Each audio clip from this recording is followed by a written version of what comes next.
Sabboontuun talaa boontuu koo si irraanfadhu si arguu dhabuu keessi koo gammachuu hin qabu.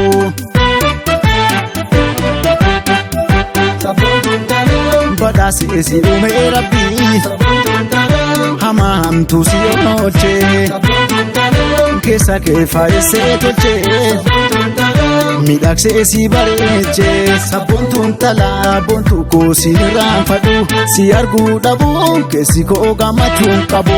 Saba koo malee waan ormaa anajaa hin qabu. Dhiiga koo malee waan ormaa anajaa hin qabu. Faayatoo qalloo lokotoo tamudhii sonsaa dukkana ibsitaa keessa koo tibsituu qorsaa. Himaltuu karaa ganna waa beenin ceesisu si fudhee badaa ormi naannoo nan teessisu.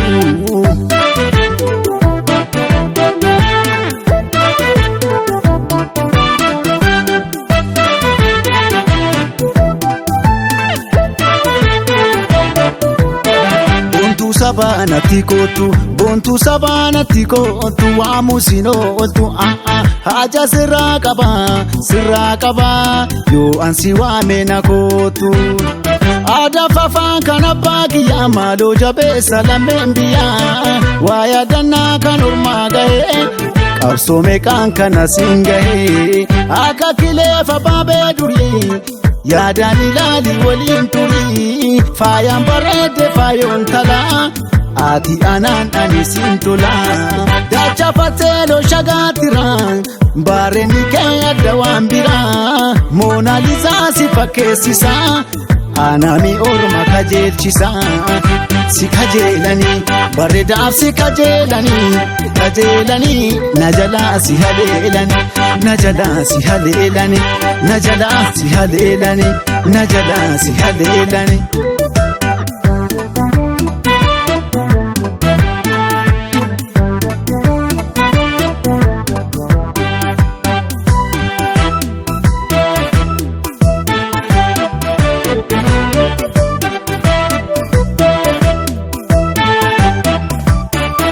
Sabboontuun talaa boontuu koo si irraanfadhu si arguu dhabuu keessi koo gammachuu hin qabu.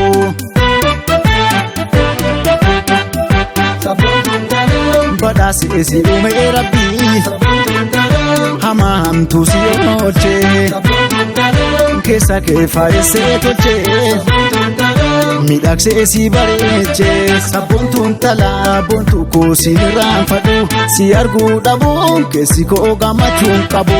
Saba koo malee waan ormaa anajaa hin qabu.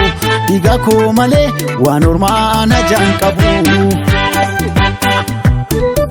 Faayatoo qalloo lokotoo tamudhii sonsaa dukkana ibsitaa keessa koo tibsituu qorsaa. Himaltuu karaa ganna waa beenin ceesisu si fudhee badaa ormi naannoo nan teessisu.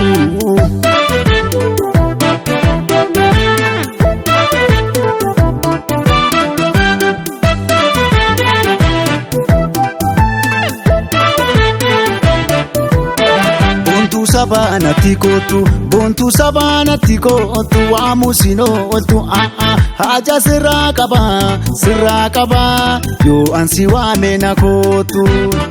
Aadaa fafaan kan abbaa kiyyaa maaloo jabeessa lameen biyyaa waa yaadannaa kan ormaa gahee qabsoo meeqaan kana siin gahee akka kileefa baabee durii. Yaadaan ilaali waliin turii faayaan bareede faayoon talaa ati anaan ani siin tolaa. Dacha fatteeloo shagaatiraa baareenni kee adda waan biraa moonaalisaa si fakkeessisaa anami orma kajeelchisaa. Si kajeelanii bareedaaf si kajeelanii.